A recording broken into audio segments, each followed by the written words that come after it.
રામ રામ ખેડૂત ભાઈઓ।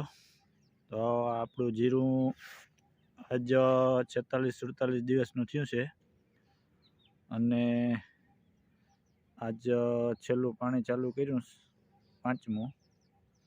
અને કાલ આ જીરાની અંદર સુકારા માટે વેલિડામાઇસિન અને પ્રોપિનેપ આ બે દવાનો સુકારા માટે અને પીડિયા માટેનો છંટકાવ કર્યો।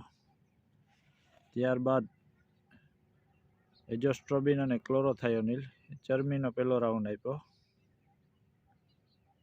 અને આજે પાણી ચાલુ કર્યું। અમારી આ કાઠી વિસ્તારની જમીનનો એવો પ્રકાર હોય કે આને જીરામાં છેલ્લે સુધી પાણી જોઈએ।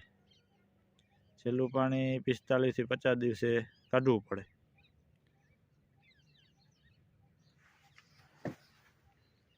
અને જોવો જો આવડું જીરું હોય આમાં અત્યારે જો પાણી ન કાપીએ તો આ પછી બહુ સારો ઉતારો ન આપે એમ। એટલે છેલ્લું પાણી 45 થી 50 દિવસ સુધી આપવું પડે।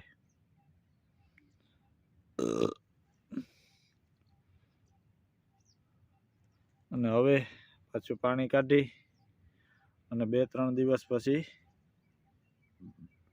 ઉતરાય એવું થાય એટલે પાછો ફૂગનાશકનો ચરમીનો રાઉન્ડ આપી દેવું।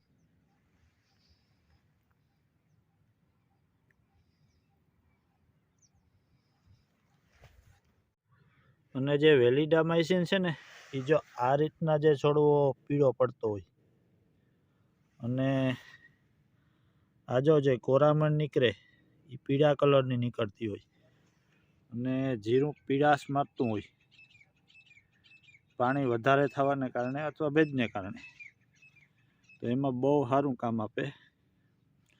જો આ તમને સામે કુંડી દેખાય છે સેજ પીળાશવાળી, તો એમાં પણ કામ આપે। અને વેલિડામાઇસિન છે એ બહુ આજે વર્ષોથી દવા આવે છે। અને પ્રોપિનેપ પાવડર તો જીરાની અંદર જે પીળી કોરામણ નીકળતી હોય, પાણી વધુ થવાને કારણે પીળાશ હોય, અથવા તો આ રીતના જે પીળા છોડ ગોટો મોટો થઈ જતા હોય એના માટે બહુ સારી દવા છે। અને એની સાથે પ્રોપિનેપ પાવડર પણ બહુ સારું છે। અને વેલિડામાઇસિન એટલે નામ યાદ ન રહે તો 3% L પણ તમે એને કહી શકો। 3% L ના નામથી પણ ઓળખાય અને ઘણી કંપનીઓ વેલિડામાઇસિન બનાવે છે। એટલે આજે આપણે માંડવીની અંદર કેમ હીરા કહીને લીંબુનું ફૂલ છાંટીએ, હીરા કહીને લીંબુના ફૂલ એટલે ફેરોક્સ સલ્ફેટ ટૂંકમાં, ને ગ્રીનરી થઈ જાય એ રીતના જીરાને લીલું કરવામાં ખૂબ સારું કામ આપે છે। તમારે 5-6 દિવસની અંદર જ ગ્રીનરી થવા માંડે જીરામાં।